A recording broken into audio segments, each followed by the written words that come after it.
Okay, so this is a problem from earlier today. So basically, there's a penguin that's playing pool and they hit a ball perfectly straight, but it comes to a complete stop before reaching another ball. So we're going to be drawing a force diagram for when the ball is in contact with the pool stick. We have a force diagram right here, and we're going to have the equal and opposite forces from gravity and then the pushback normal force from the table. So those are those two. Then the other two forces that we want is the applied force, and we'd want it longer than the friction force because the ball will only accelerate in the direction it's being pushed if it's in contact with the thing that is pushing it. And if we wanted to do an acceleration vector, it would just look something like this because that's the way it's being accelerated. Okay, now we want to do a force diagram for the stick when it's in contact with the ball.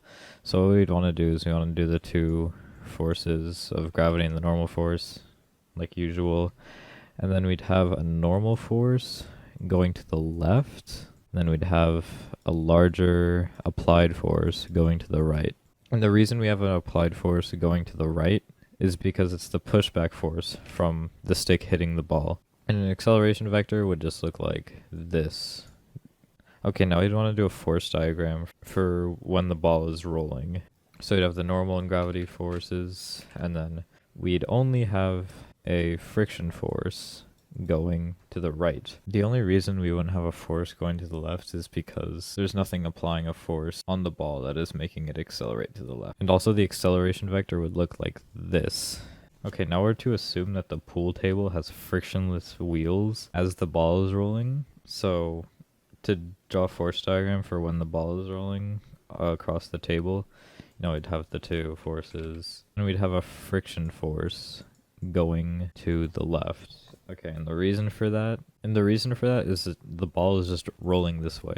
If it was a normal pool table and it had friction on the ground, of course the table wouldn't move. But since the ball is rolling that way, there is going to be force going to the left. Okay, I really couldn't think of a better way to explain this without just showing you.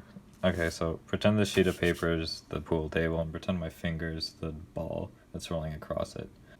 So if my finger were to slide along the piece of paper, it would move. And the reason it moves here and there's friction is because the paper weighs a lot less than the table. But if it was just a ball rolling on a table that had friction on the ground, the table wouldn't move. But in the problem, the table doesn't have friction to the ground, so the table will move. That's why this is so stupid. Why is this even part of the warm-up?